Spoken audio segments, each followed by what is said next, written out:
Good evening. Can you please be seated? Good evening. Assalamu alaikum. My name is Mohammed Abu-Nimer. I'm a professor at the American University in Washington.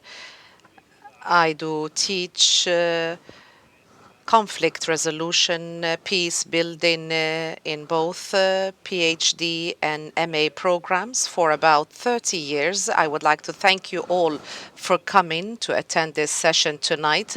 I would like to thank the participants, particularly the ones who have attended the many discussions that took place today.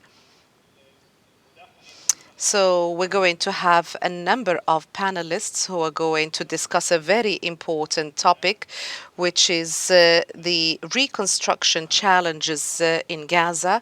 This is the reconstruction process after the war. This is a very important topic that should be discussed, even if the war is still taking place. It hasn't come to an end.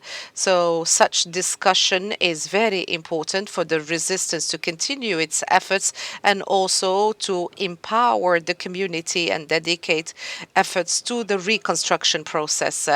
So we have to mention that this does not impact the suffering or underestimate the suffering and the sacrifices that are carried out by the Palestinians and non-Palestinians, because this is a very important topic, particularly in the circumstances in which we are. It should be discussed academically and also practically. So we're going to have three panelists, three interventions. The first intervention is going to be by Dr. Ghassan Abu Sitta and also Ghassan El Kahlout, and Dr. Ali Al-Za'tari is going to join us live via Zoom. So the objective of this session is to take a deep look into the challenges that we are facing when it comes to the reconstruction process in Palestine in general and Gaza in particular, in order to see the possibilities that are available. And also, we do have health, and also we have a general idea that is going to be expressed by Dr. Ghassan El Kahlout. He's going to talk about what it means when we talk about reconstruction from an academic perspective and practical perspective as well. And we have Ali Al-Za'tari, who has a long experience when it comes to reconstruction in other places and areas. For 3 minutes, no more than that, I'm going to talk about. سأنتقل خطأ في هذا الموضوع فأنا دون نرتكب أي أخطاء بهذا الشأن. إذا سأتحدث ل3 دقائق باللغة الإنجليزية في هذا الموضوع. So, so we're going. peace building and development and conflict resolution and rebuilding in general in this field. Rebuilding is a holistic process that aims to remedy the causes of the conflict and prevent its reoccurrence. It's not a haphazard activities that we go and engage in them in order to rebuild. It goes beyond the infrastructure, building the re-infrastructure, destroyed homes, hospitals, security forces, roads, public parks, electric facilities, water system, and sanitation, etc. It also goes beyond the human physical rehabilitation of amputated limbs or any other physical rehab. It goes to the human psychological rehab, because it has to respond to the traumatic effect of a genocidal war. We know that both on individual and collective level. We know that from Rwanda, from Bosnia, from many other places where genocide was committed. And we have enough empirical evidence that if the rebuilding does not take care of these aspects, we are likely to see a more destructive consequences on the society. Another level that we need to talk about is not only the psychological, it's the collective social fabric of the society. Every society after a genocide, through the genocide, get affected, even if it seems resisting from the outside. The social fabric of society get in many ways targeted, especially in this case of the Palestinian in Gaza. The destroying the fabric of the social society is also part of the objective of the war. Rebuilding the processes and mechanism will be measured in many ways based on the, usually if it's political agreement, which we don't have in this case, and most likely will not have in this case between the warring areas, it will mean that the more just the agreement, the less likelihood you'll have violence and conflict. And exactly the opposite. There is a causal relationship there. We know from many other conflicts, the less just the outcome of the war, the less you're going to have a process of outcome in that sense. How do we evaluate, the last point, how do we evaluate the effect of the rebuilding after a conflict? There are three concepts we deal with. Harm. Many rebuilding projects in Sri Lanka, as I mentioned, in many other places, as a result of the rebuilding after the war, they caused more harm to the community. They make more division within the community, and they cause damage to the people who were supposedly benefiting from there. Therefore, we have those like medical doctors. We have the do no harm in development. And there are principles how you can avoid doing harm when you are rebuilding. We have to keep that in mind. If you take harming and no harm, and then the third aspect of it is when you want to use the rebuilding in order to, in this case, increase the resilience of the community, empower people who are affected by the war, and your rebuilding process is really the basis for a future resistance and the future resiliency of the community. We measure the outcome based on those three aspects of rebuilding, and I invite you to think about also those aspects when we're hearing the input from our three esteemed colleagues here in this conversation. Thank you, and I'll start with Dr. Ghassan El Kahlout, who's هو مدير مركز الدراسات النزاع He والعمل is الإنساني. director of Conflict Resolution Center and Humanitarian Work in the Doha Center for Graduate Studies. And there are so many other details that are in his biography. Thank you, Dr. Mohammed. Thank you, all ladies and gentlemen. After 2 long days full of activities, I'll try in my intervention give you an idea of the challenges facing Gaza in reconstruction after this aggression, and I'll shed light, even if lightly, on how to benefit from previous experiences for an effective reconstruction or rebuilding.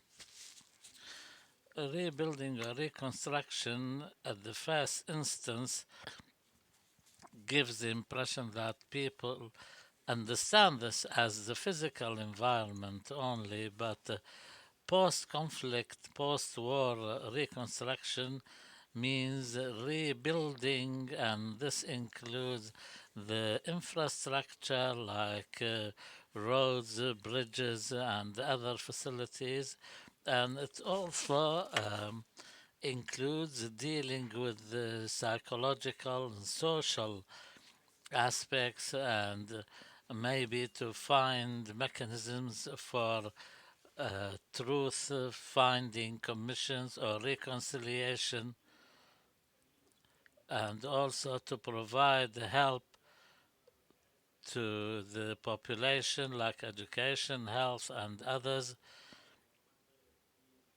Usually the local communities, civil society, and others take part in this. Reconstruction is divided into 3 phases. The first phase means the emergency reconstruction efforts and the return of the refugees and displaced people. The second phase is to rebuild the infrastructure and work to achieve economic stability. The third is for development and to also carry out a reconciliation program, governance, etc. In Palestine, now at the moment, in this very moment that we are talking, there is a humanitarian disaster which can amount to genocide. You know, the aggression on Gaza led to unprecedented expulsion of the population, and the very stringent conditions placed on humanitarian aid entering Gaza led to exacerbating the situation and made it even more difficult to provide aid in the short and medium terms. So, therefore, the context in which we deal with Gaza's reconstruction will be different than others, despite the commonalities, not because the destruction, the systematic destruction, as one Palestinian academic in Gaza puts it, that the aim was to make Gaza a place which is not fit for humans to live and push its inhabitants to leave the strip. There are many challenges. The first that comes to mind is the magnitude of the damage to the physical environment and the infrastructure and the buildings in Gaza, which has been destroyed, is far more than what was thought of. Or now it is difficult to conduct any proper survey of what has happened. The Israelis have dropped thousands of tons of bombs, led to the total destruction of 70,000 residential units, 270,000 partially, many schools and universities damaged fully or partially, 140 government offices were destroyed, 280 mosques were destroyed totally, 240 partially, 3 churches were destroyed, 200 cultural sites were destroyed. According to international reports in December, 72% of the municipality services, 68% of the communications, 67% of commercial entities were destroyed. The industrial area in northern Gaza was destroyed, and the infrastructure which provides water and electricity destruction will impact the reconstruction. Before the war, Gaza used to buy 30% from water of its water needs from Israel, the rest through desalination. Now the occupiers have bombarded the desalination plants and the wells were destroyed. 65% of the wells were destroyed. This requires a huge amount of planning work to rehabilitate the areas to be more resilient to face the challenges in the future. The health sector and hospitals, Dr. Ghassan will provide more detail, but the amount of damage is huge. 30 hospitals are out of operations now, 53 health centers, 150 health centers were attacked, 190 ambulances were attacked, and the Israeli bombardment led to more than 300 members of the medical teams to lose their lives. And there is a very important point here which requires dealing with and constitutes a challenge, and that is the spread of diseases and children from the age of 5 are facing severe conditions now because of the lack of infrastructure, the lack of sanitation and clean water. And the UN sources say that there are 400,000 persons who are suffering from diseases which are transmittable to others, and this means there's a huge danger of the spread of these diseases even further. Also, UN health authorities say that the the victims who will lose their lives as a result of the loss of water will be almost equal to those killed by bombs. The other challenges,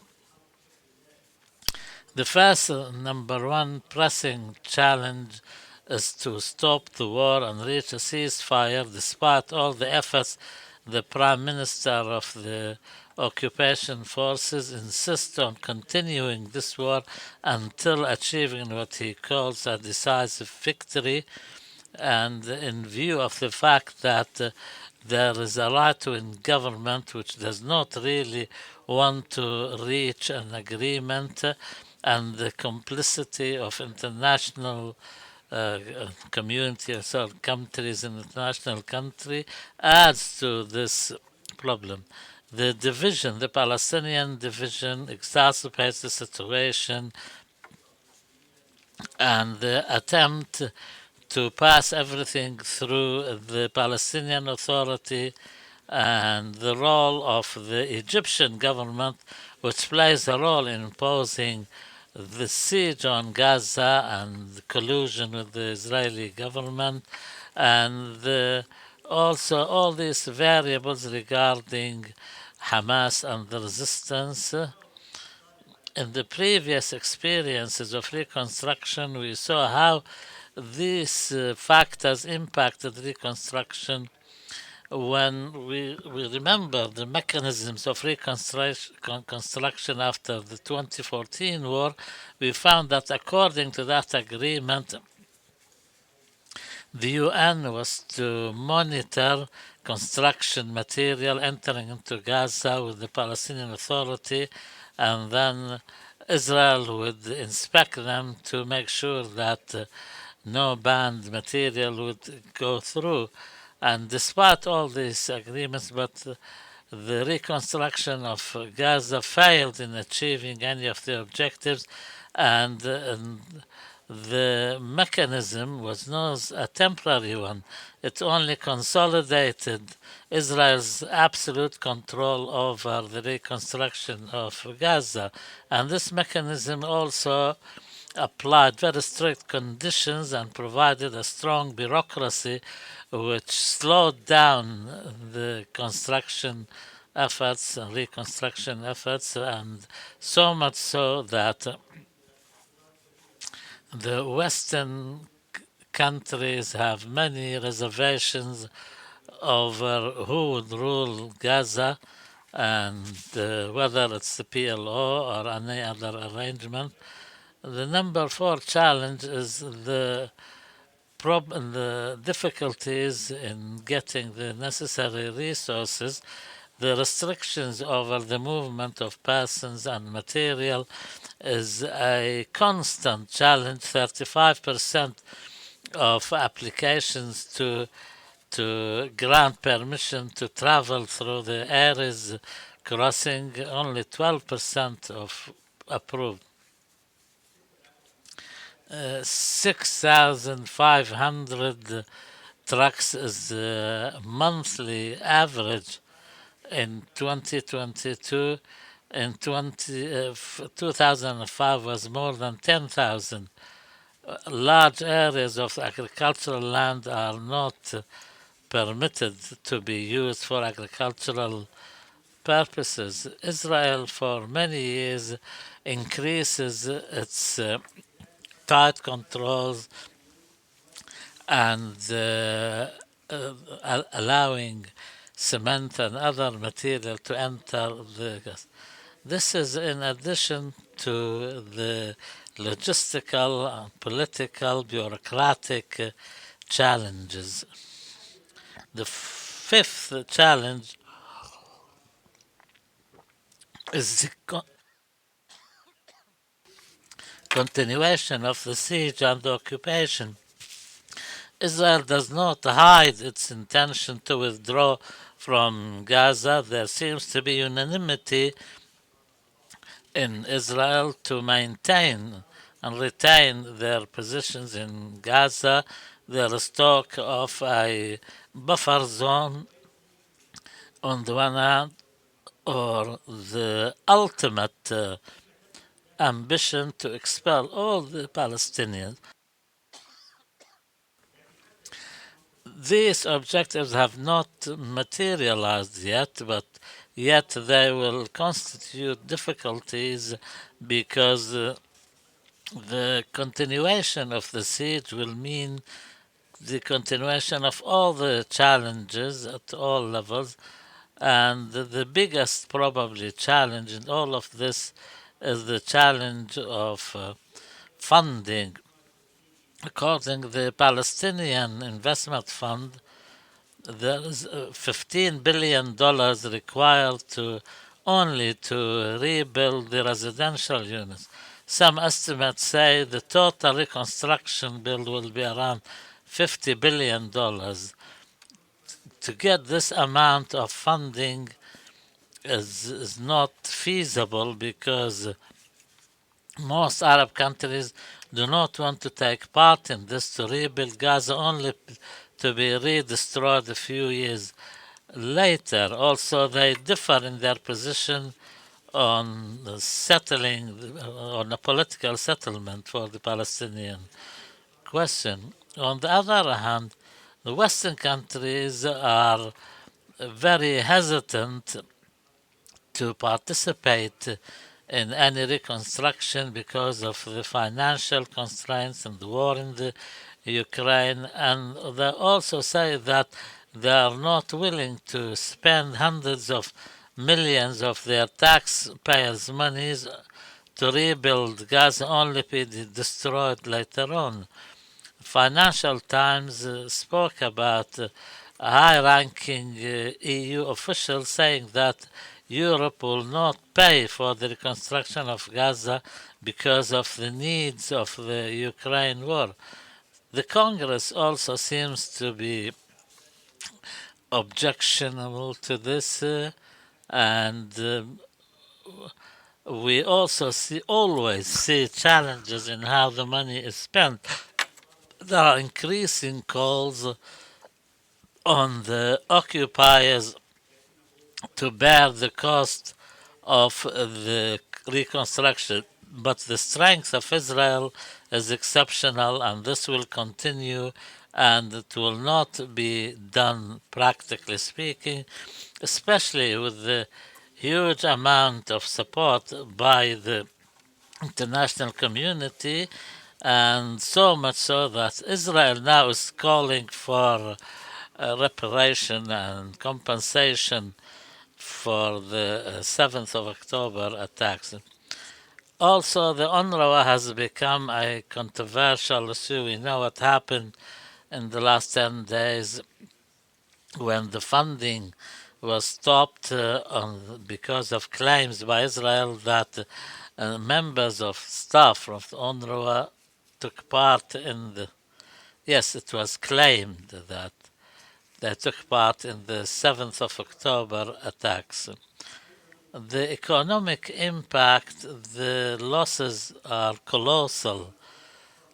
The war exacerbated the economic situation, which was already bad before the war. It was really bad, but the war has exacerbated the situation and making people lose their means of earning a living, destroying their agricultural and industrial sectors. Fishing was destroyed. Israel has bulldozed 22% of the agricultural land in northern Gaza, and the economy of Gaza has really suffered a great deal. It was already suffering before the war, and the unemployment was about 50% before the war in Gaza, and statistics say that it's about 80% now in December. And also, in view of the lack of political instability, the economic crisis becomes an even bigger challenge. The most important resource we need, the human resource, after 128 days of genocide, the human resources are exhausted. We have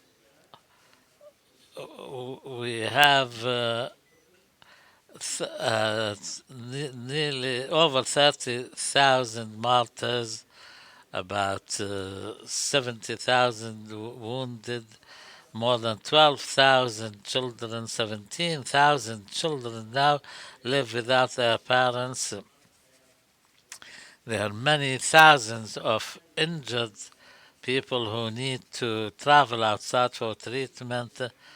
60,000 pregnant ladies are facing danger because of the danger of giving birth under unsuitable conditions. 49 people had disabilities. Now the number has multiplied many times. So, therefore, many teams charged with humanitarian work and reconstruction have suffered many losses. The UNRWA on its own lost more than 40% of its staff by the end of last year, and because human resources are the main catalyst to restore all these human resources in the private sector and other sectors was, of course, I do not want to forget the large number of university deans, lecturers, and were bombed and they were directly assassinated in this war.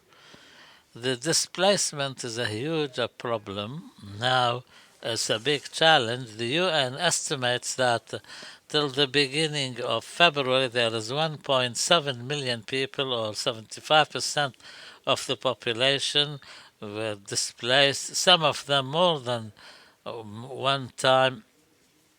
Rafah has a population of 1.2 million, and this is an unhealthy place for a town with a population of 300,000. And the UNRWA and the UN is saying that these displaced persons live in temporary shelters on the streets, in makeshift tents. And so what will be the approach to find them temporary accommodation, to run the operations, to return them to their original residences and towns, and how will all of this be managed?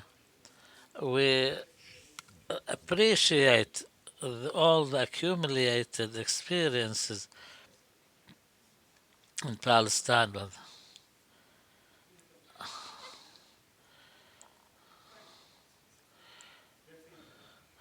okay, 2 or 3 more lessons. This wasn't the first time that Gaza went through a reconstruction cycle. I am a son of Gaza, and I watched Gaza in all its phases.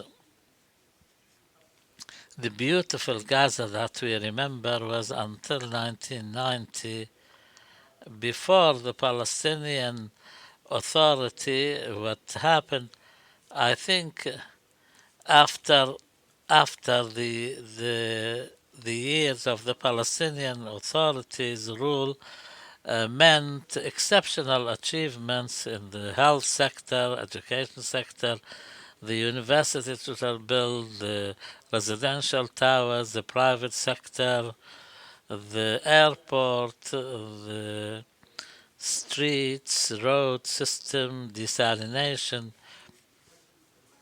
In five in 5 years, huge achievements were. Then in the second Intifada, all of this was destroyed. Then there is another war in 2009. So we have the accumulated experience, but I can also say that our experience was never uh, to match this kind of destruction. We must admit also that from our previous experiences, we see all the conferences held for donors have a symbolic importance and they rarely pay up, and this means that a direct impact on the reconstruction efforts and funding will always be a problem. The other lesson there is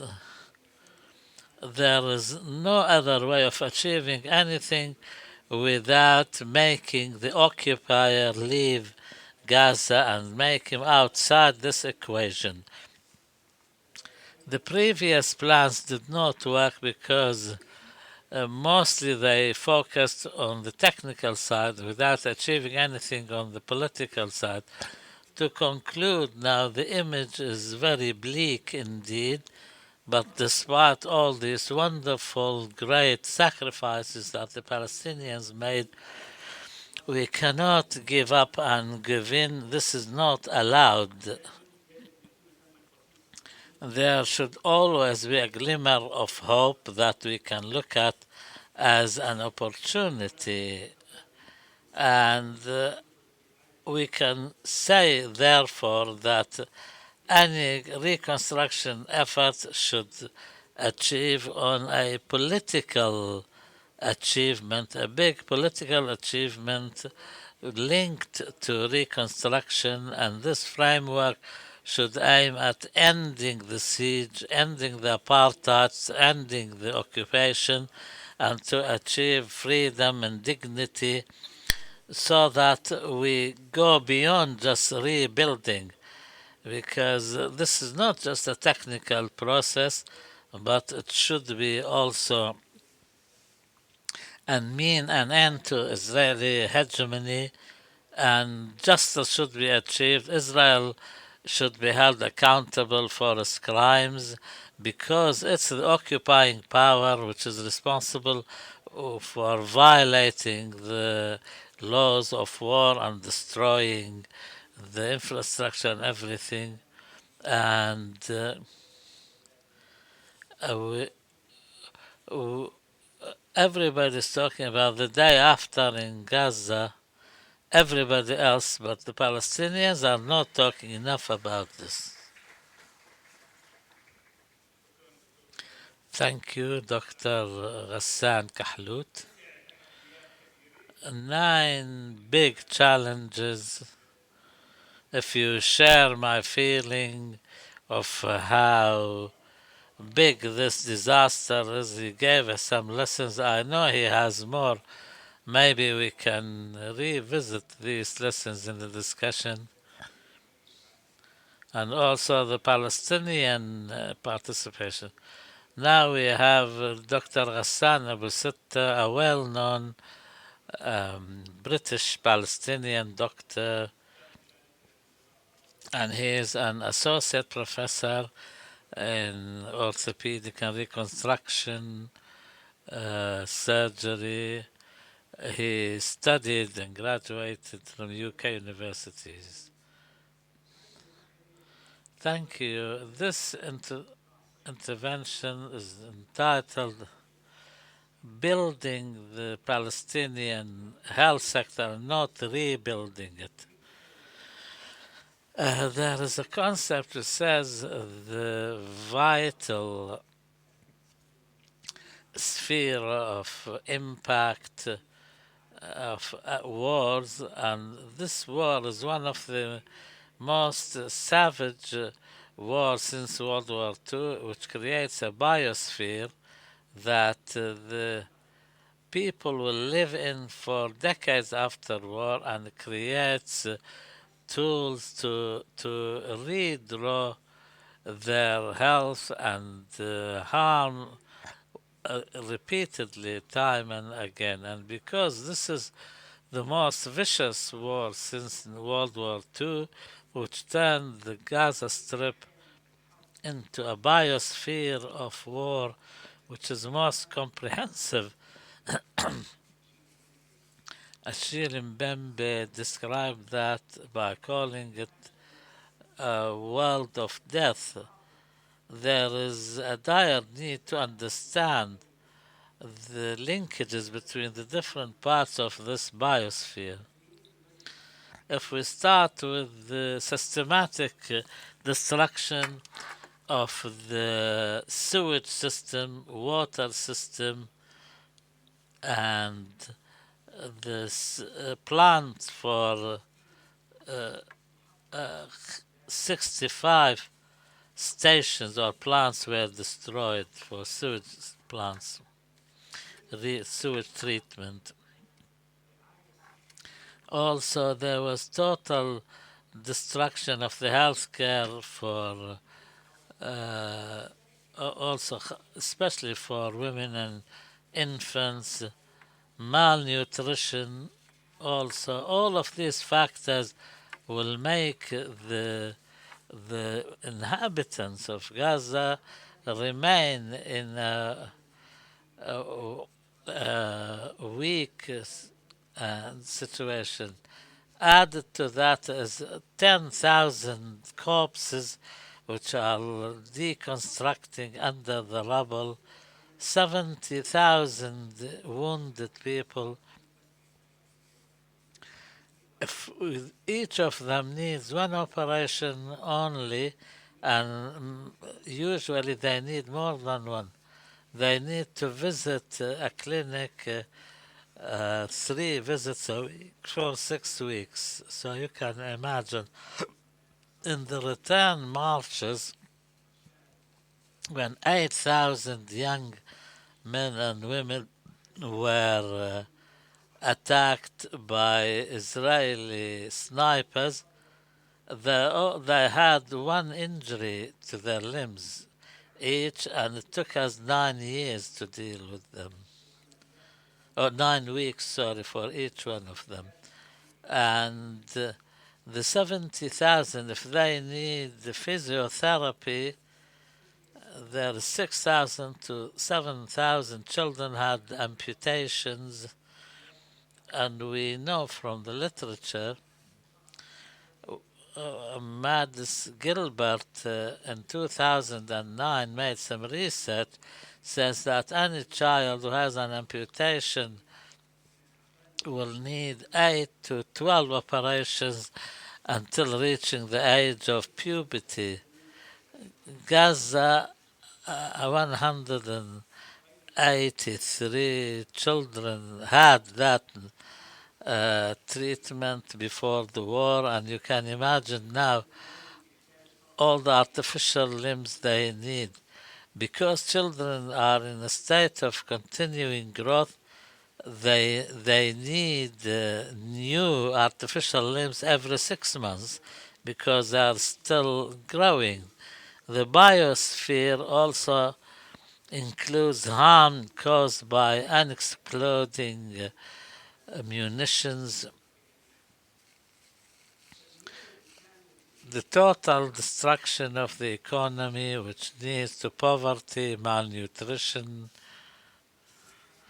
and also the health, total collapse in the medical care system for chronic diseases like heart conditions, renal conditions, diabetes, the deliberate killing of 140, the martyr Hammam al-Loh, he until he is it took him 17 years to become a consultant in renal failure. So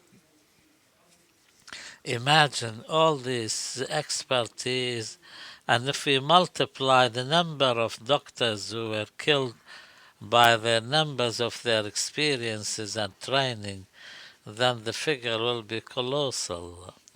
one of the features of the complete change of the biosphere of the war is the spread of multi-drug resistant bacteria, and this is what the Israeli hospitals are suffering from because they cannot provide treatment for their own soldiers. one of one of the reasons for bacteria to change into drug resistance is the heavy metals which are in the cobalt, selenium, others, tungsten in the weapons. When these explode, the outer casing or the outer part of the bomb, if it explodes and it spreads into the environment, the heavy metals will make a change in the genetic makeup of bacteria and turn them into drug resistant bacteria. The effective antibiotic on normal bacteria costs $5 a packet. The one dose for a drug resistant bacteria antibiotic is $300. So this biosphere should be deconstructed, dismantled, so that it cannot continue. If we don't do that, it will continue for decades. We see that in Laos, in Iraq, in Cambodia. Decades after the end of the war, this biosphere is still the main determinant of the health of the population and the lives of the population. And the importance of having a health care in Palestine and not just a medical system to dismantle the ecology of war from the health point of view. But what's most important is is to resist the main objective of this war, and that is to turn Gaza into a place uninhabitable. This is the aim.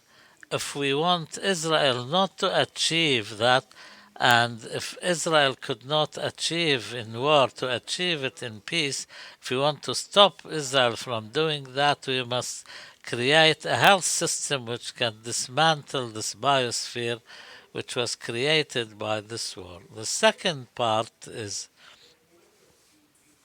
there is something distinguished about the Palestinian liberation movement from the 50s until now,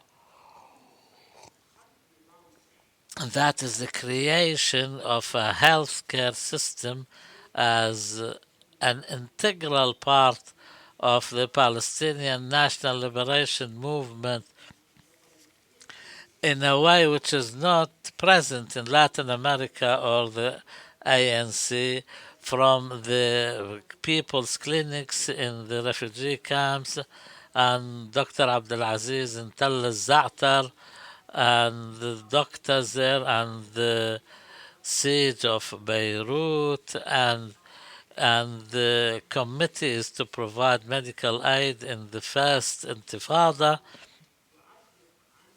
to create a health system which represents a national liberation movement will be a catalyst to the liberation movement itself in a way which is not comparable to many others. It is there to provide more cohesion in society.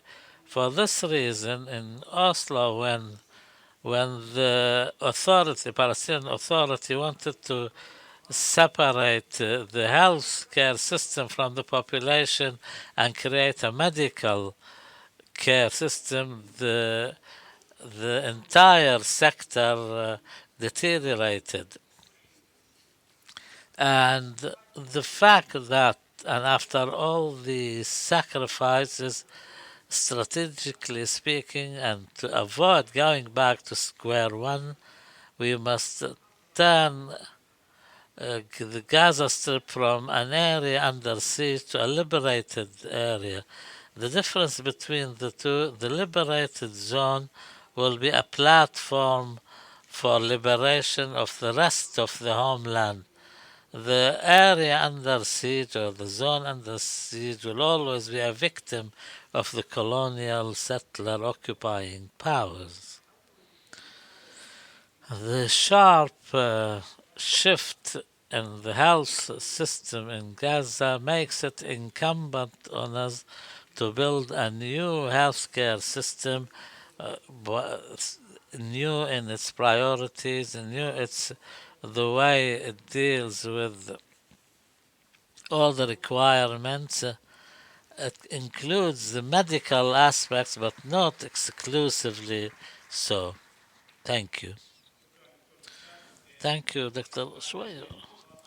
You talked about many important points, Dr. Ghassan, when you talked about the biosphere and the ecology of the health system. You gave good examples, which gives us some hope, and also how you described from our history some examples of the healthcare system with the national liberation movement. Uh, Mr. Ali Al-Za'tari is with us online. He worked for the UN for many years and he took up many responsibilities. He focuses on development. He worked in Syria, Sudan, Libya, and other countries. Mr. Ali, please, the floor is yours.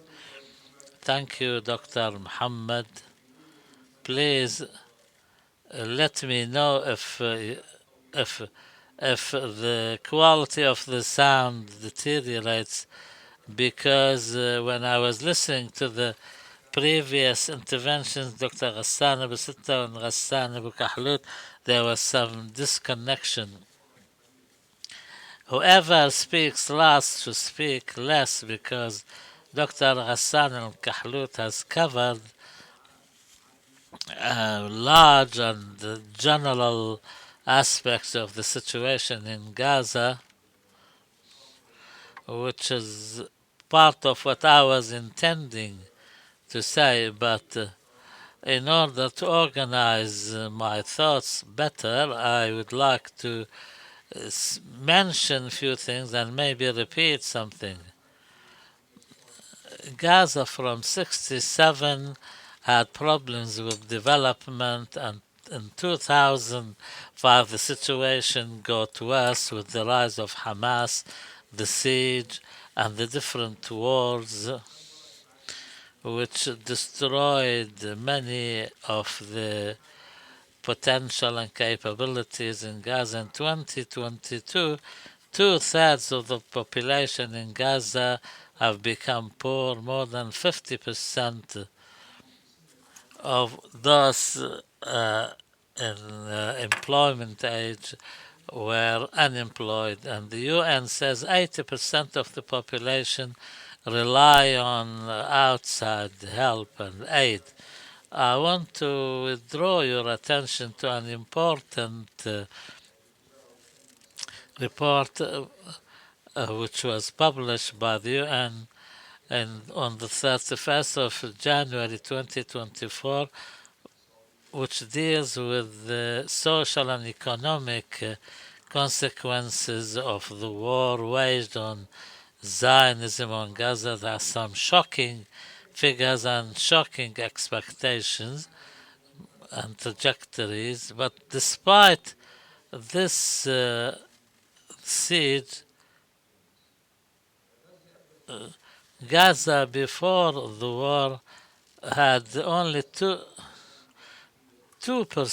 of illiteracy. It had 17 universities, more than 900 schools, and The Palestinian people managed to achieve this, of course, in collaboration with outside entities, but the thinking and the personal development in Gaza enabled them to reach this level. Now we talk about 28,000 martyrs, 71,000 wounded, almost 2 million displaced, 355,000 residential units destroyed. Israel has deliberately killed 74 president, university lecturer, and professor.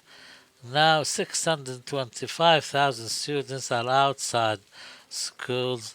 These are UN figures. There are more than 1,500,000 children who need help.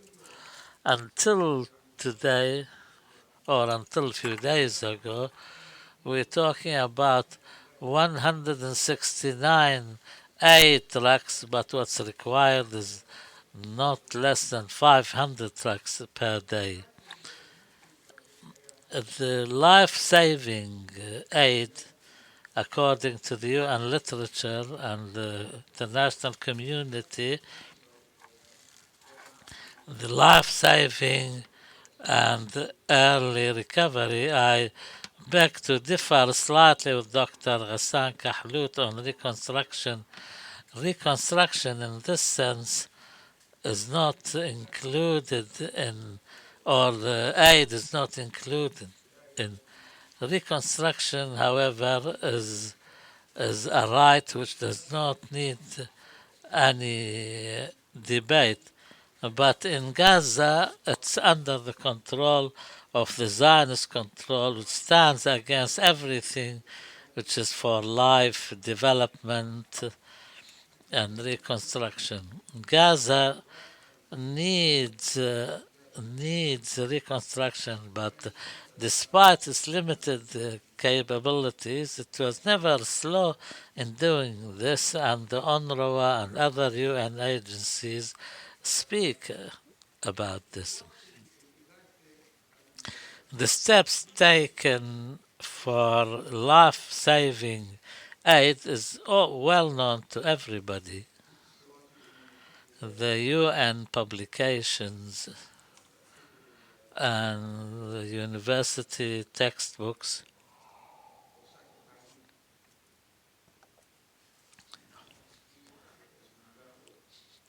there is a disconnection in the sound. There should be a wide-ranging assessment of the situation to have a plan, of course, and then ask for funding and then implementation. Implementation is done through what UN agencies have stated through different aspects like looking after women, children, accommodation, health, etc. These action plans have become so clear that they do not require any thinking or contemplation. If they do, they have few problems a day. But in Gaza, there is always the risk of renewed war and conflict. In in Gaza, I played this role in Gaza and the West Bank, and I worked with UNRWA, with Palestinian refugees in Syria, Lebanon, and Jordan. The humanitarian action plans usually require action on providing tents, providing water, electricity, early recovery, removing rubble, and repairing the water, electricity, and then opening roads, and so on and so forth. But reconstruction is not usually part of the humanitarian plans. there is debate on reconstruction, which is always under political debate, especially by donor countries, especially when the agendas for these donors have different objectives. In Syria, for example, there is no reconstruction in Syria through the UN because they make it a condition to change the political system before providing any funding. Also in Gaza, this is a crisis which has been accumulating for years, exacerbated by war, and the UN plans until now are always facing objection by Israel, the closure of crossing points, border crossings, and continued genocide. In 2014, and I think Dr. Ghassan raised this one, the Gaza reconstruction mechanism, which is an agreement between the Palestinian Authority and the Israeli authorities, and the UN plays a coordinating and supervisory role. But the question now is if this mechanism, despite its failures, if it's to be revived in some shape or form in Gaza,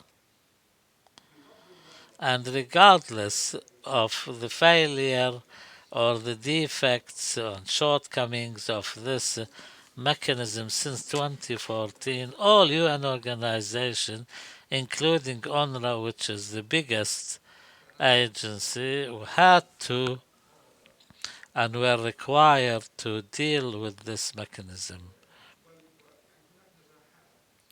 There are successes which should be mentioned, and there was a reconstruction which enabled the people of Gaza to a certain extent to lead some sort of a normal life with universities and hospitals.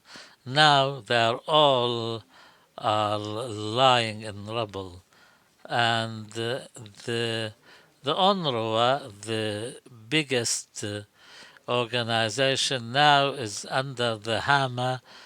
They may survive, but they will definitely will be under supervision.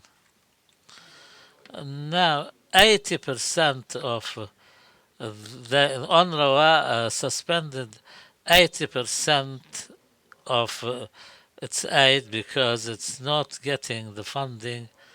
And if UNRWA does not get 440 million by the end of February, March, it will have to shrink its operations. The problem does not only lie in the accusations by Zionists that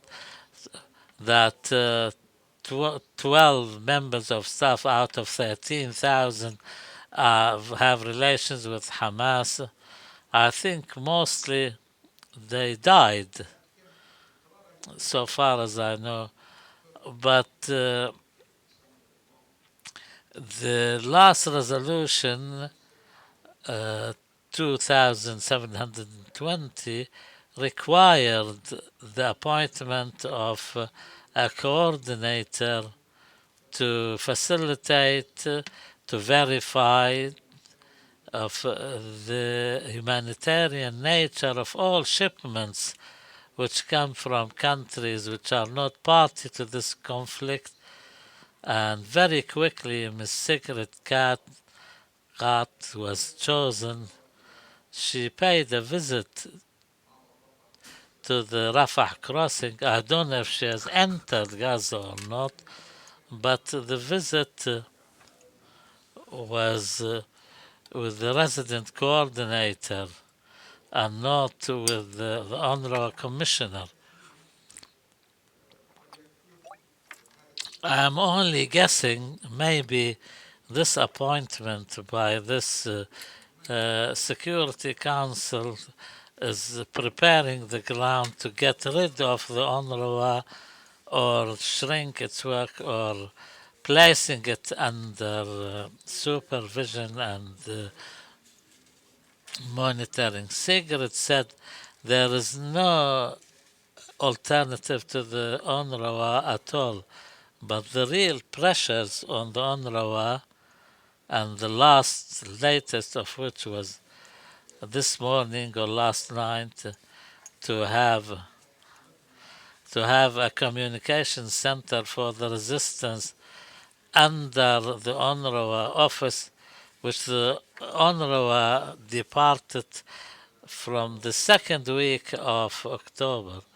And the donors' immediate collusion with the Zionist claims means that the UNRWA now will be subject to attempts to exclude it and get rid of it. The Zionists want the removal of the UNRWA. They don't want the UNRWA anymore. Maybe there are some mediation efforts to curtail the work of the UNRWA and keep it in the West Bank and other countries, but outside Gaza. They don't want a presence of UNRWA in Gaza on the day after the war. Maybe if it remains in Gaza, it will be under the supervision of this coordinator under the resolution 2720. We don't know. There's a committee which was appointed by the Secretary General to assess the work of the UNRWA, and there is also an investigation conducted by the UNRWA into Zionist allegations to have members of the UNRWA staff within the ranks of Hamas and the resistance. By the way, the UNRWA was not shown any evidence. But now, as we speak, the aid is required unhindered to protect the lives of people in vast amounts which should continue for weeks, months, and maybe years. Gaza today is a fertile ground. So much construction makes it ready to receive any help.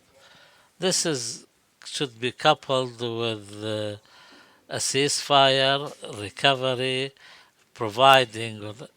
If the UNRWA leaves Gaza, this means 13,000 Gazan employees will lose their jobs. And also reconstruction, which will come at a later stage. This is not easy or available with Zionism. The UNTAD report that I mentioned speaks of the return of Gaza to the standards of 2022, when the share per capita of the national GDP, according to the report, if the growth is less than 1 or 10%, we need between 11 to 68 years to reach the levels of 2022. Bearing in mind that the 2022 levels were not something to be proud of. 2022, two-thirds of the citizens in Gaza were poor. So who is going to wait 11 years or 68 years? I heard from Dr. Ghassan about the Palestine Investment Fund. They say they need $15 billion. Some figures say it's in fact 50 billion. The UNCTAD speaks about 3.9 billion, which was required after 2014, and the multiples of this number is closer to reality. So the important question here is the reconstruction and the recovery is right, is not exclusive to the UN and its partners. The people of Gaza should have a voice in this, and who is representing them? Are they the displaced people, 1.7 million? Is it the resistance? Is it the PA in Ramallah? Is it the committees that the Zionists say they will form to receive aid supplies and distribute them, similarly to the ill-fated village committees which were tried in the past, or the Gazan people will have a different say in the reconstruction of their country? I have more than one question for which I don't have any answers. Sorry, doctor.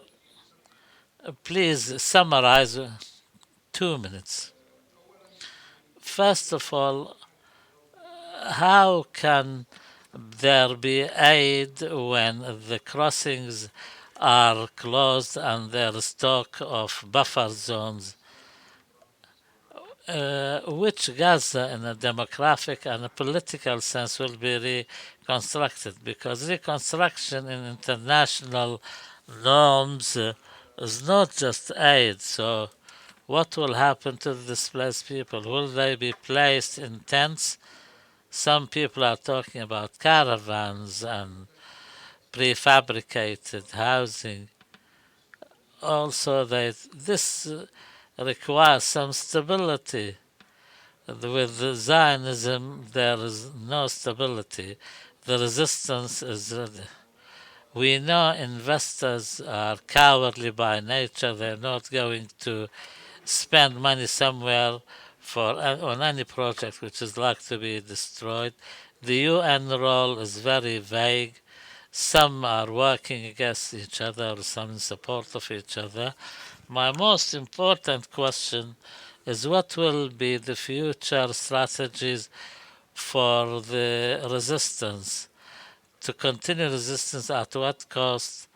Long truces. The international community will not accept the resistance. If the resistance wants reconstruction, the international community will say to them, you have to oblige us by agreeing to what we want politically. Finally, I hope that you, you invite Martin Griffiths, Ophir Blazaliri, and Greenspan, and the head of the UNCTAD, and Sigrid, because they are very important in the question of reconstruction. There should be a discussion with them based on a very clear and frank discussion. How will the reconstruction be? And also from the Palestinian side, there should be someone to give us the Palestinian national perspective on this, and also from the donor countries. I think the aid, humanitarian aid work is not easy. It's impossible now in Gaza. Thank you very much, Mr. Ali Al-Za'tari, for your intervention. If you have noticed, so we were expecting to have a session to be listening to the different speeches. This was not expected. This is not the case. So what we have heard is very difficult. The figures that we have heard, and also the depth of loss, and also the depth of genocide is not something easy to listen to. And here lies how difficult it is to talk about reconstruction. But the discussion of such a topic is very important indeed. Mr. Ali talked about between 11 to 68 years, and this was one of the indicators he referred to. And I would like to shine light on something that is very important when you start talking about this. We heard a lot of diagnosis, but the 2% is illiteracy. There have been many schools, many universities. Gaza has never been slow in response to reconstruction. So these are indicators we can build on. And my question is to the three colleagues. Are there any other capabilities that we are not thinking about? Are we only concentrating on the depth of the problem? And Mr. Al-Za'tari said that this is impossible, and I think we can think about such a framework. And nothing about us without us is a slogan that is used by the indigenous. So we have heard so many expressions and references to such kind of slogan. Nothing about us is without us. So you were expecting to have another speaker, but she was not able to join us. So this gives us half an hour at least for the discussion.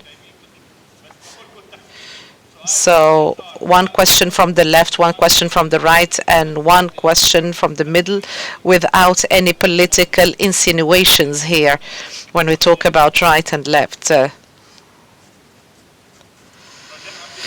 So we kindly ask you to be brief because time is very limited. I do not have a question, but very briefly I'd like to say two sentences. I would like to thank the speakers, although he talked about the matter as mission impossible. So the main question, the first question is a political one. So the first question, who is going to carry out such a mission from a methodological perspective? We're thinking in a wrong way. So we're talking about the day after. So we should not wait the day after. We should start about the day before. Now we have to start talking about the responsibilities of the different political components of the Palestinian people, whether in Hamas or in the liberation or movement. So we have to talk about all the justifications, and blood is much more important than the disparities and differences. And there should be a title now under which we have to say we're going to go back to rebuild and reconstruct our country, because we were about to start crying about what you've been saying. And we have to say that we are going to start building our country, and we have to have a system, a Palestinian system. So I know something that is much beyond the physical planning, and I'm talking from experience. I am amongst the people who have started the building of the project that Dr. Ghassan started talking about. We start feeling frustrated. We have had 450 locations without electricity and water. We received all this infrastructure. So all of these infrastructures that were destroyed, completely destroyed. So we have received more than 450 plans, all of these zones that did not have anything, and we started rebuilding after 3 years. So we have a lot of hope in unity. We can rebuild and reconstruct through our unity. Shukran jazilan. Thank you very much. Mr. Ahmed Ghunim, go ahead. Microphone, please. We kindly ask the speaker to use the microphone, please. May God bless you all. I would like to introduce myself, and this is going to serve my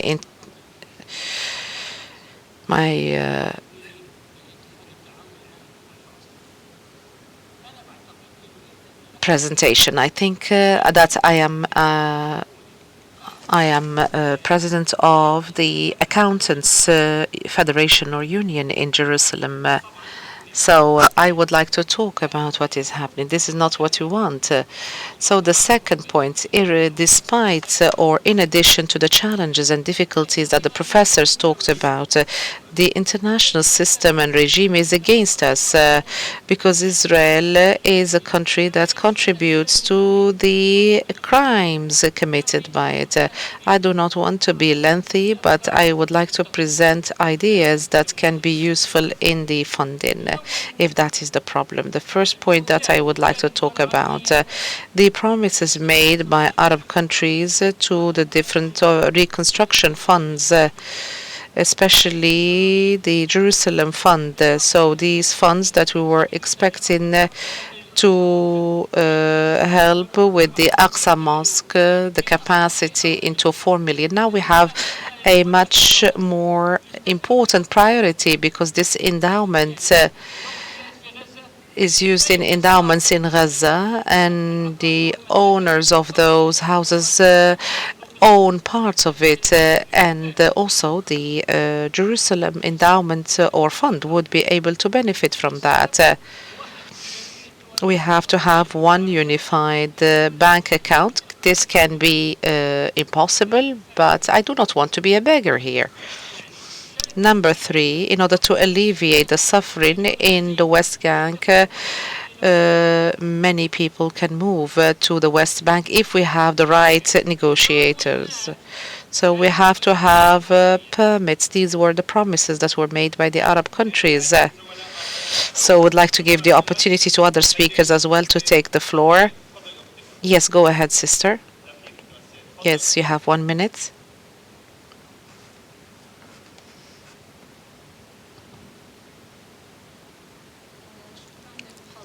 I would like to thank the different speakers. I would like to thank Dr. Ghassan Abu Sitta before the deluge, before Tufan al-Aqsa. So these are crimes perhaps we did not pay attention to when we were very much paying attention to other matters. So we have domiciled.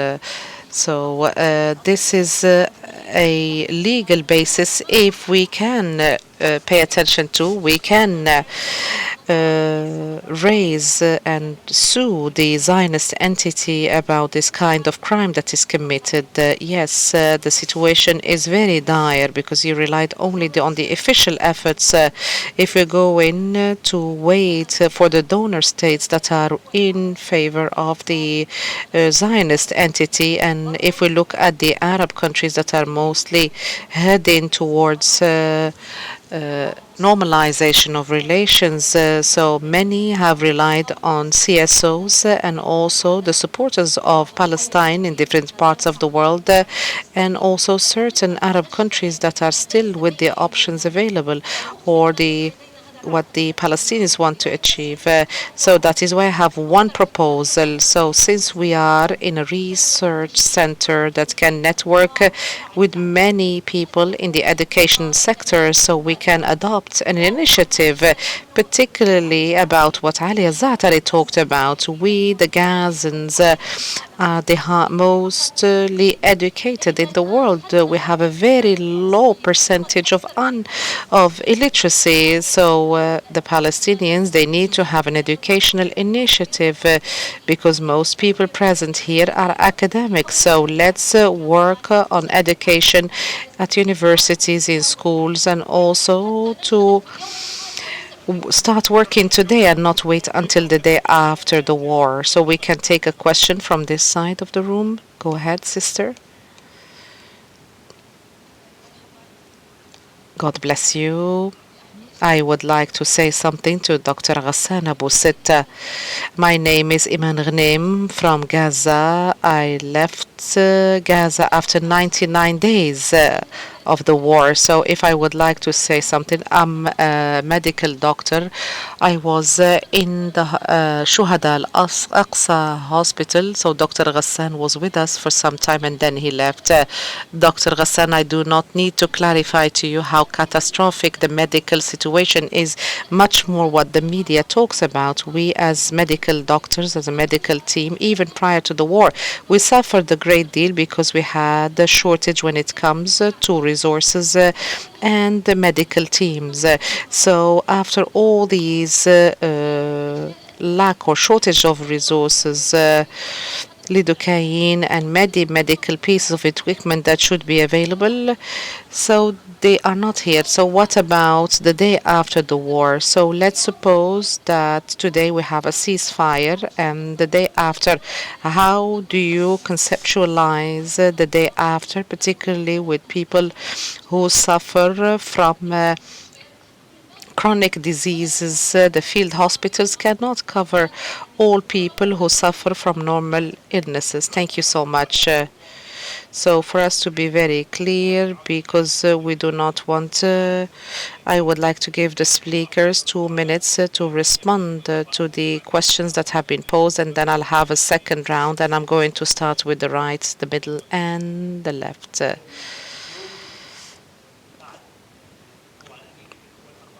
So in the first 4 weeks, in the aftermath of the war, we have to have many field hospitals.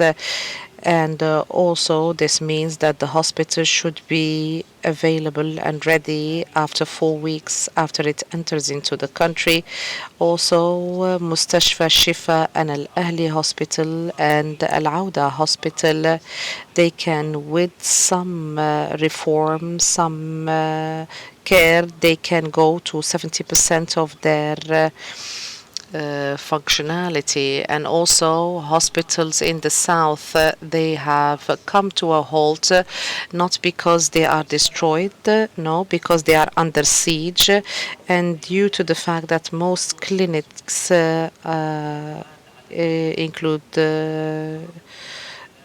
mobile hospitals to treat non-communicable diseases. So this also should happen. And also, we should make sure that we're going to have medical teams that would enter into the area in order to alleviate the pressure on the medical teams in Palestine, particularly in Gaza after this crisis. This is the first phase. The second phase, we have to expand some hospital. It is much easier to expand a hospital than to build a new hospital such as the Auda Hospital, Shuhada Al-Aqsa, the Emirat hospital, and also the Kuwaiti hospital, and this takes between 4 to 12 weeks. And after that, in the phase after that, we have to start with the reconstruction. There are so many other hospitals, especially children's hospitals, that have been totally destroyed through dynamite. Also, the Rantisi Hospital and Mohammed Ad-Durra and the Nasser hospitals, all of them have been totally destroyed through dynamite. And also, Beit Hanut and Al-Aqsa have been destroyed, so they should be completely destroyed for them to be rebuilt. So that is why in the first phase we have to increase the capacity, and there are certain areas that can be dealt with, and there are some others that can be or should be rebuilt. But in the first 5 years, so the number of the wounded and the systematic destruction requires that we have to rebuild the system, and the new medical system should be built on the new medical situation and not the old one. Thank you very much, Dr. Abu Sitta. I would like to clarify. I do not adopt the Western discourse at all. I do see that we have high capabilities with the help of God. And I was in a period of time in Gaza, and I do remember that I started teaching in the Islamic University in the 90s, and we used to teach there.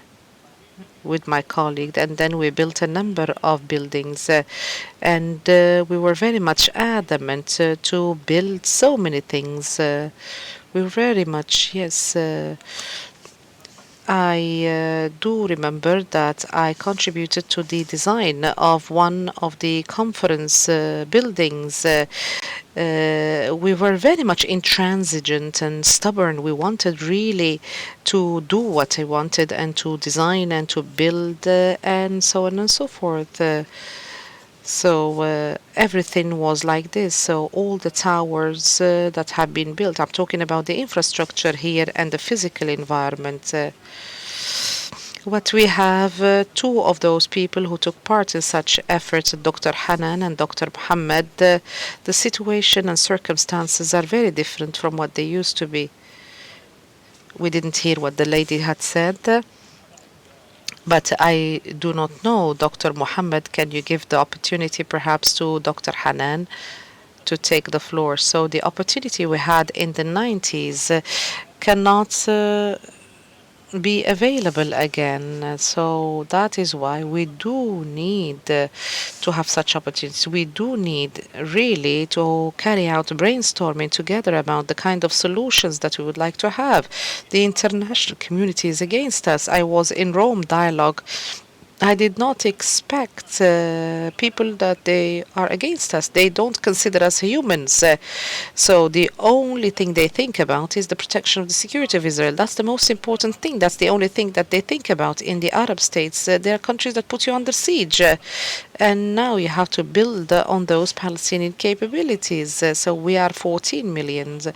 So are these people can send their children to take part in the rebuilding of Palestine? This is something that we need to think about. I do not have solutions. We need to have solutions together. Thank you very much, Dr. Ghassan.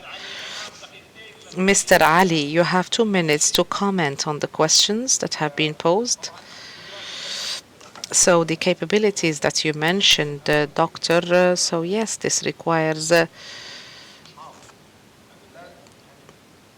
lot of thinking and not emotions. How are we going to think about all these things? There are many alternatives, and these alternatives require a vision. But I have a point of clarification when I talked about the mission being impossible. So rescue relief is impossible in the way we want it because there is a war. It is very difficult. It is impossible to enter all sources of relief. And also the Zionists, they state what they want and what they intend to do to the Gazans. Let's suppose they storm Rafah and they put people and make them migrate from Rafah. How can we imagine any relief, reconstruction in light of all these Zionist objectives to wipe out Gaza? One of their ministers said, let's use a nuclear bomb and throw it there.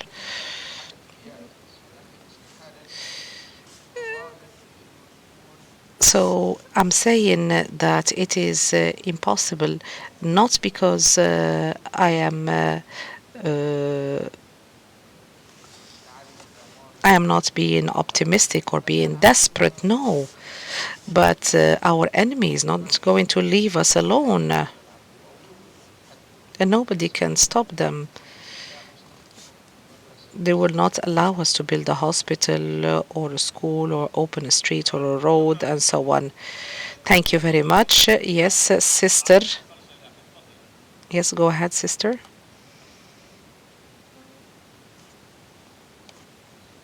Good evening.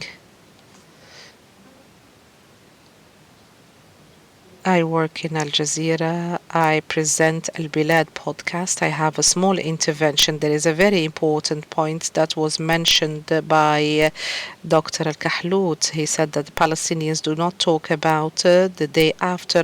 So, what is the solution? is going to be an Arab fund. It is going to be a conference for donor states, pledges, and so on. So there is a point that should be taken into account. In my view, there are three kinds of points. In order to rebuild, you have to take into account not only the material reconstruction. We're not talking about the material reconstruction, but also the people, the psychology. So people are targeted not only because they are in Gaza, because they have not accepted to be subjected to the framework that had been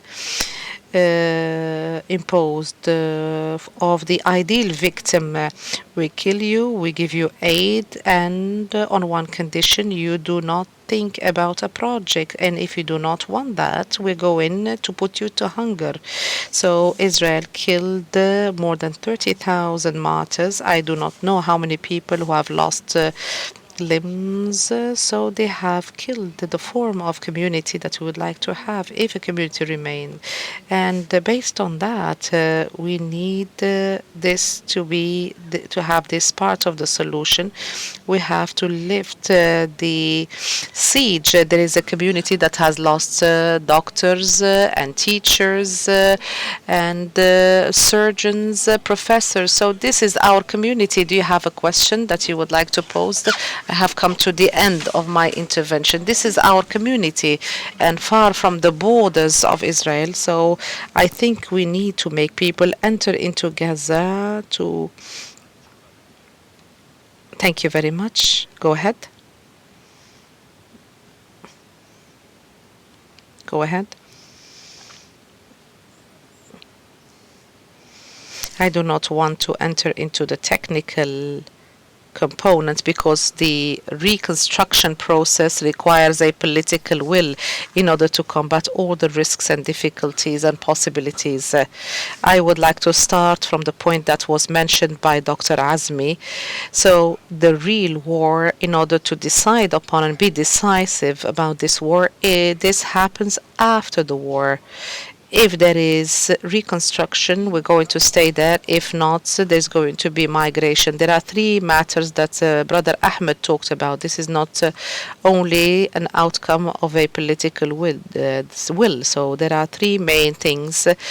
We have to have a unified political will within a government, and we should be very careful when it comes to any geographical arrangements. This is the responsibility of all Palestinians. The current situation, would it respond to such kind of view?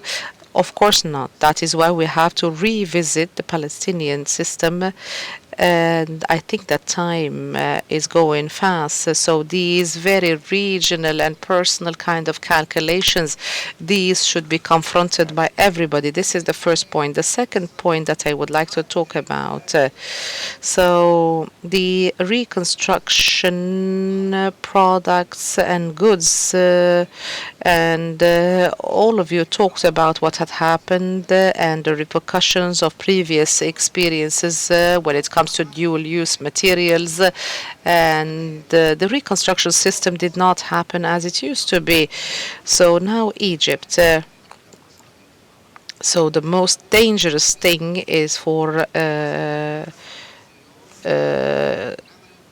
Israel to control the situation. So they are dealing with us as non-state actors. If we do not have a serious system and a government and a regime, I think that the reconstruction, either it is going to lead to the fact that Israel is going to control the crossing, or the Egyptians perhaps might take a different dimension in doing so. Thank you so much.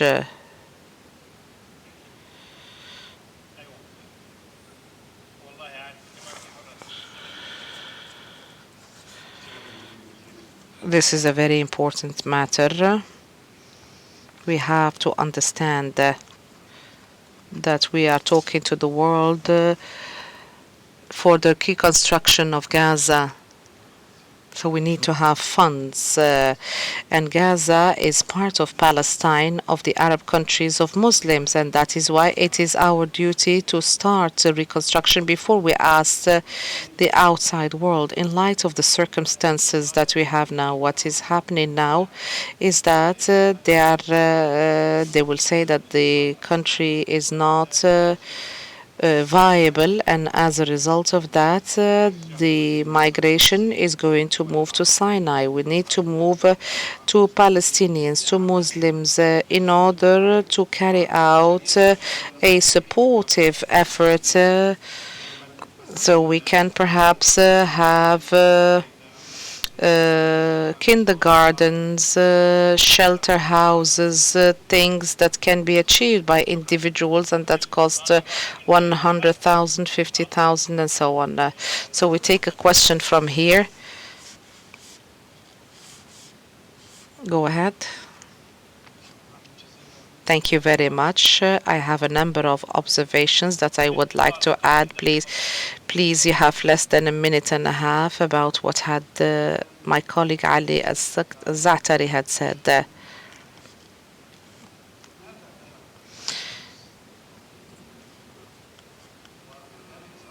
So the lady who visited Cyprus and Israel, and before visiting the region, she went to Washington, Greenspan, see the head of the UNCTAD.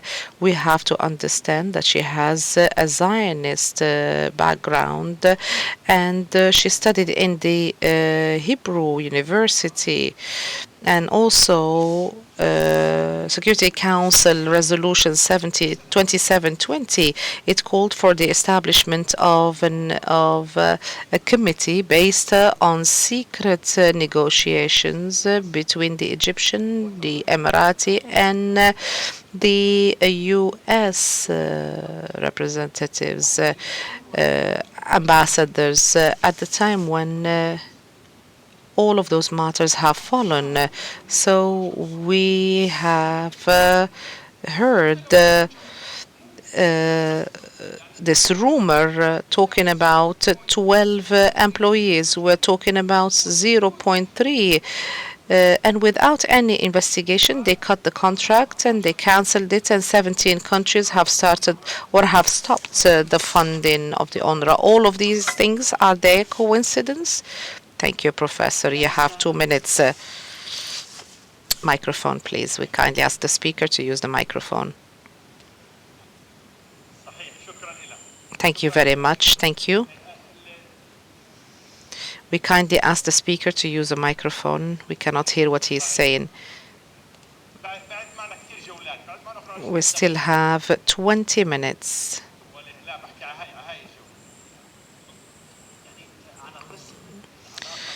Talking about the relationship between lack of representation and other technical matters that are catastrophic. You remember after Tel Azatar, and due to the first crisis that had erupted, the fact that we have had the orphans with such large number, and there have been an institution that was established in order to support and take care of many orphans. So we have many of them wounded, many wounded that should be sent to different parts of the world.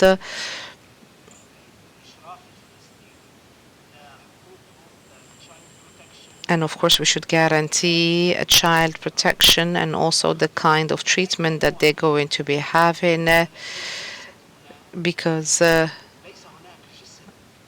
is no Palestinian body that is capable of establishing an institution similar to a Sumud in order to oversee and take care of the interests of those children who are going to be sent to the Netherlands and Switzerland and Italy and Arab countries.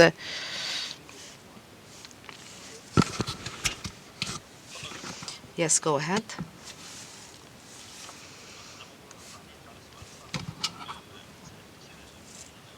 Talking about this matter, I do not want to be lengthy because I want to give the opportunity to the other.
has happened also after Sabra and Shatila catastrophe and Al Za'tari.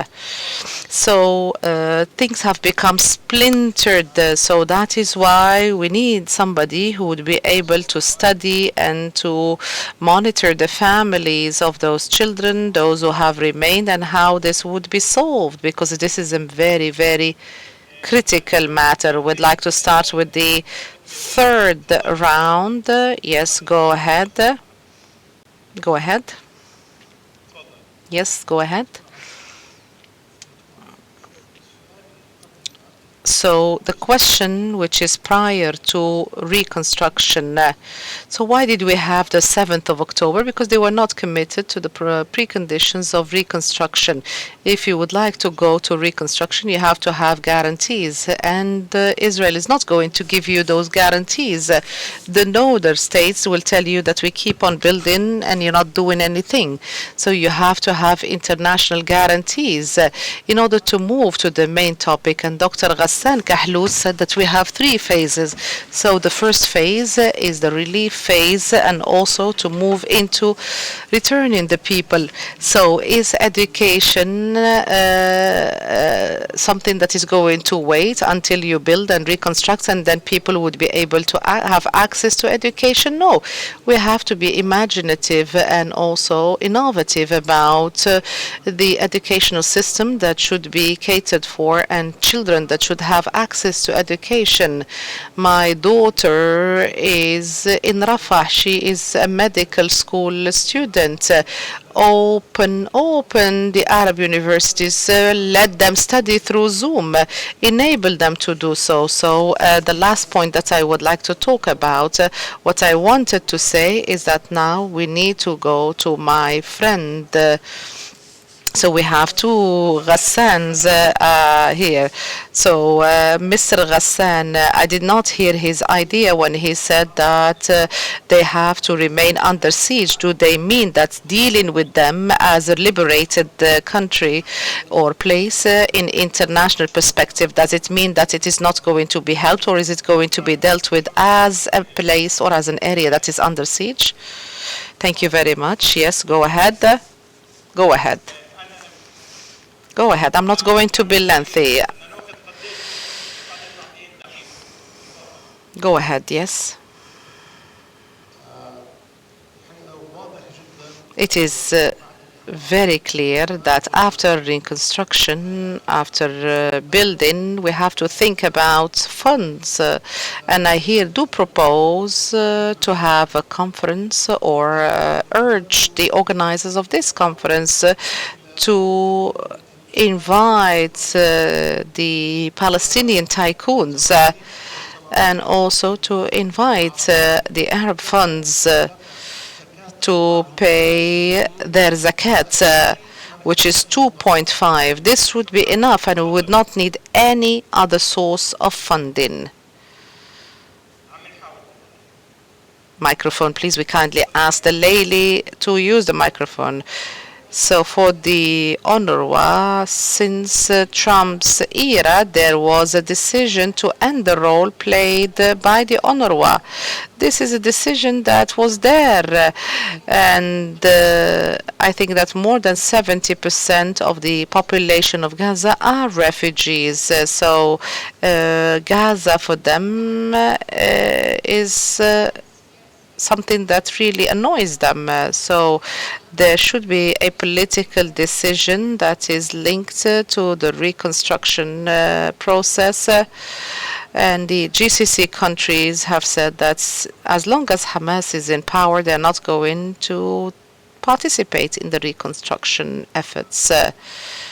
Ismi Ziad Al-Atawi, I'm a businessman, and you talked about the there is a saying about I would like to be practical. We talk about capital as being coward, but perhaps we should describe it as the following, that it is very meticulous and cautious. I think we should establish committees as much as we can. I'm part of the board of trustees of Ta'awun Institution. We have set a plan as to how we'd be able to rescue the agricultural sector, and we have updated the plan. And with regard to the orphans, I would like to reassure Dr. Ali and tell him that we have a plan in order to take care of 20,000 orphans, and the budget is $38 million, and we have started now through our visit in coordination with the different entities about that. Dr. Ghassan, why wouldn't we come up with an initiative? And I am sure that you're going to find so many positive efforts that would lead to the preparation of such a plan, particularly the day after. And we can prepare ourselves. And let's do our homework. And when the time arrives for us to start working, we would be ready.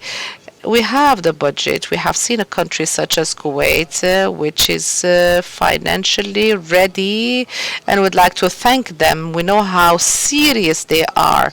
So we have hope, but we have to work in addition to having hope. Let's do our homework. Let's come up with initiatives, and I hope that we would be able to come up with initiatives. Perhaps if we have a committee, the reconstruction committee, we can establish one through this conference. Thank you very much for these proposals, for the plans. Thank you so much.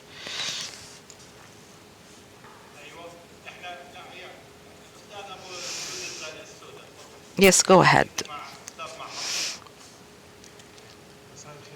Good evening to you all. I have two questions. The first question, how is it possible to learn from reconstruction experiences, countries that have been subjected to catastrophes, natural catastrophes such as tsunamis, and also earthquakes such as Bosnia or Turkey after the earthquake, countries that have made strides. How can we compare? How can we learn? How can we have lessons to be learned?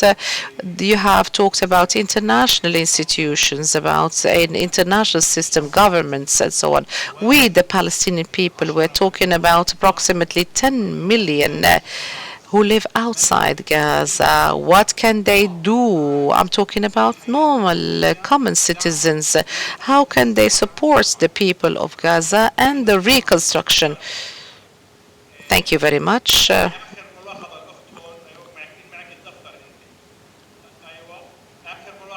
So last observation, and after that we're going to summarize the different interventions.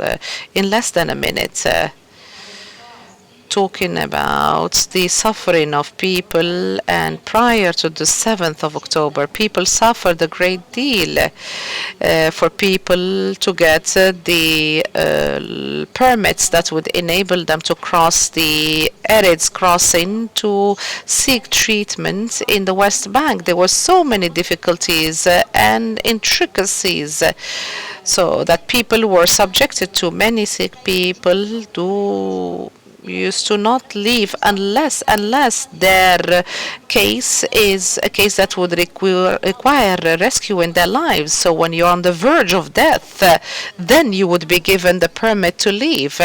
So the occupation uses a policy that they do not fear healthy bodies, but also very sick bodies. So my question, so the hospitals, through this genocide, the hospitals were a sign of resistance and a symbol of resistance, as the Israelis say. So how is it going to be? So how is the rebuilding going to be? So there might be another siege. So perhaps there might be another siege and blockade on medical pieces of equipment. So before the 7th of October, there have been attempts to make such materials enter, but now perhaps it is impossible, especially when it comes to radioactive pieces of equipment and materials. So we're going to have 1 minute and then we end at 8. So my response to Mr. Ghanem and the response and answer to all the questions, it is not to do only with the 20,000 children.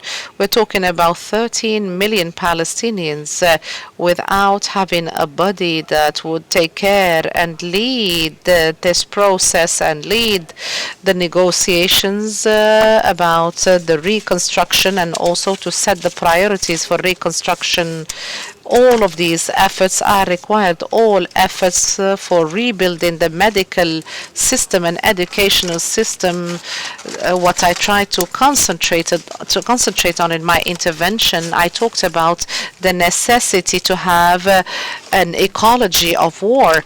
So I say without these medical parameters, we're not going to have a medical sector in Palestine. Without having a Palestinian representative body, we're going to lose the Palestinian priorities, and we're going to see a continuation of war through siege, through blockade.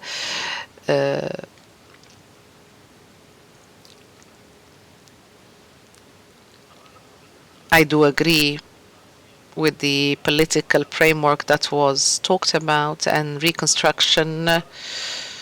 So when it comes to the cumulative expertise that exists worldwide, we have a lot of experience around us worldwide. So the Palestinian experience after 95, this experience was documented. It is a very rich experience where we have seen the building of institutions and so on. And I do remember in 1995 there has been a conference that was hosted for the reconstruction of Palestine, and many academics have contributed to writing of a book about that. And this happened 30 years ago. So we have the capabilities and the talents for us to be able to plan for the reconstruction phase. But there are some other problems that required us to sit and think about. Dr. Ali, the last word to you. 1 minute. Thank you very much. So the environmental catastrophes and the war catastrophes are two separate things. And catastrophes in stable countries are different from catastrophes in non-stable countries. The political situation in Gaza and also resistance or surrender in Gaza is what is going to decide about what is going to happen in Gaza. Relief is going to come, but it is going to be in small droplets because it is incumbent on an international will. So how is this going to happen in the presence of a resistance? I think that there is so much doubt about that to happen. Thank you very much. I would like to congratulate you for you that have been able to sit here for 2 hours, listen to this discussion. And we had only small skirmishes. It is not easy to have 300 Palestinians, all of them meet in one room, talking about a very difficult topic such as the genocide without having many skirmishes.